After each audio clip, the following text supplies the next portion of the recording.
Hello guys, আজকে আমি তোমাদের মাঝে নিয়ে আসলাম নতুন একটা রেসিপি। সেটা হচ্ছে চালের গুঁড়ো ফুলকপি আর ডিমের পনির দিয়ে খুব সুন্দর একটা ফুলকপির রেসিপি। আর সেটাই আমি আজকে আপনাদের মাঝে শেয়ার করব। আর আমি কিভাবে ফুলকপির এই রেসিপি তৈরি করব সেটা আপনারা ফলো করুন। এখানে নিয়ে নিচ্ছি কুচি করে আলু, পেঁয়াজ, আর নিয়ে নিচ্ছি বেসন, আর একটা ডিম নিব মাত্র। আর একটা ডিম দিয়ে ফুলকপির রেসিপিটা খুব খেতে ভালো লাগে। আর সেটা আমি ভালো করে এর মধ্যে লবণ, হলুদ আর একটু লঙ্কা এড করব। এড করে এটা মাখাও ভালো করে। আর আলুটা খুব তাড়াতাড়ি সেদ্ধ হয়ে যাবে। আলুতে যদি একটু পরিমাণে লবণ মাখিয়ে নেওয়া যায় সেটা 1 মিনিটের মধ্যে সিদ্ধ হয়ে যাবে। আর সেটা আমি এখন সুন্দরভাবে মাখিয়ে নিচ্ছি। আর আপনারা কে কোথা থেকে দেখছেন আমার ভিডিওটা লাইক করেন, কমেন্ট করেন, শেয়ার করেন, প্লিজ সাবস্ক্রাইব করে দিন। আর আমি এইভাবে সেটা মাখিয়ে নিচ্ছি। মাখিয়ে নিয়ে জল দিয়ে দেবো, নাহলে জল না দিলে বেসনটা আর এখানে যে আলু দেওয়া আছে সেটা সেদ্ধ হবে না, আর খুব সুন্দরভাবে সেটা ফ্রাই হয়ে যাবে। আর এটা আমি নাম রেখেছি ডিম পনির। আর এখানে নিয়েছি ফুলকপি আর আলু। আর আমাকে খুব ভালো লাগে এই রেসিপিটা রান্না করতে। আর সেটা আমি চালের গুঁড়ো দিয়ে রান্না করে দেখাবো, ওকে। আর দেখুন এখানে আমি তেলটা আমার গরম হয়ে গেছে, এখন দিয়ে দিচ্ছি ডিম।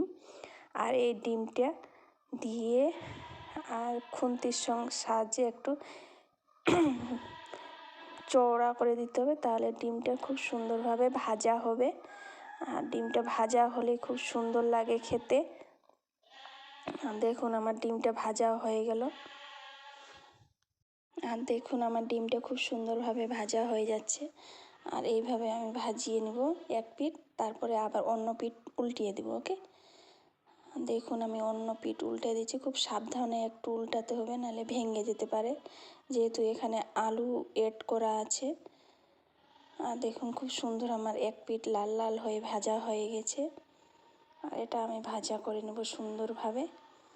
আর বন্ধুরা, তোমরা সবাই ভালো আছো, আর তোমরা সবাই ভালো থাকলে আমিও ভালো থাকবো। আর দেখুন আমার ডিমটা ফ্রাই হয়ে গেল। এখন আমি যত মশলা আছে সব মশলাগুলো দিয়ে দেবো। মশলাগুলো দিয়ে ফুলকপি আলুটা আমি ভালো করে ফ্রাই করে নেব। এটা তেলের মধ্যে ফ্রাই করে নেব। এখানে আমি বেশি তেল ইউজ করিনি, আর আমি বেশি তেল খেতেও আমাকে ভালো লাগে না, গ্যাসের প্রবলেম হয়ে যাবে। আর এমনিতে ফুলকপি একটু গ্যাস বেশি হয়, তাই এইভাবে রান্না করে খাবেন, খুব সুন্দর লাগবে। আর এর মধ্যে আমি কোনো পেঁয়াজ ইউজ করব না। পেঁয়াজ দিলে যে সবজির যে টেস্ট সেটা অন্য হয়ে যায়, আর আমাকে ভালো লাগে না। আর দেখুন সব আমি মশলা, হলুদ, লবণ যা আছে সব মশলা আমি এর মধ্যে দিয়ে এটা এখন আমি ভাজা ভাজা করে নেব। ভাজা ভাজা হয়ে গেছে আমি দিয়ে এর মধ্যে আমি একটু জল অ্যাড করব।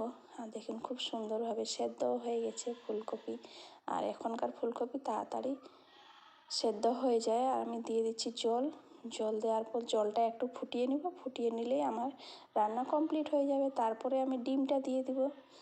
আর তোমরা এতক্ষণ আমার পাশে থাকার জন্য অনেক অনেক ধন্যবাদ। আর আমি এখন দিয়ে দিচ্ছি আটা। আর আটা দিলে কি হয়, এর যে টেস্টটা বেড়ে যায়। আর দেখুন আটাটা দেওয়ার সঙ্গে সঙ্গে কালার চেঞ্জ হয়ে গেছে। আর মানে আঠা আঠা ভাব লাগে খেতে, খুব ভালো লাগে। আর এই দেখুন আমার ডিম পনির। আর আমি ডিম পনির দিয়ে দিচ্ছি। আর এইভাবে ডিম পনির রান্না করলে খুব ভালো লাগে খেতে। আপনারাও প্লিজ এইভাবে রান্না করে খাবেন, আর কমেন্ট করবেন কেমন লাগলো। দেখুন আমার এইভাবে একটু ঝাঁকিয়ে দিচ্ছি যেন ডিমের মধ্যে যে রসটা ঢুকে যায়। আর যখন এই রসটা ঢুকে যাবে ডিমটা একদমই ফুলে যাবে, আর খেতেও খুব ভালো লাগে। আর দেখুন আমার এখন কমপ্লিট হয়ে গেছে রান্নাটা। আর কি সুন্দর কালার এসেছে। আমি লাইটের জন্য দেখাতে পাচ্ছি না কালারটা, কিন্তু খুব সুন্দর একটা কালার এসেছে। সবাইকে ধন্যবাদ, থ্যাংক ইউ।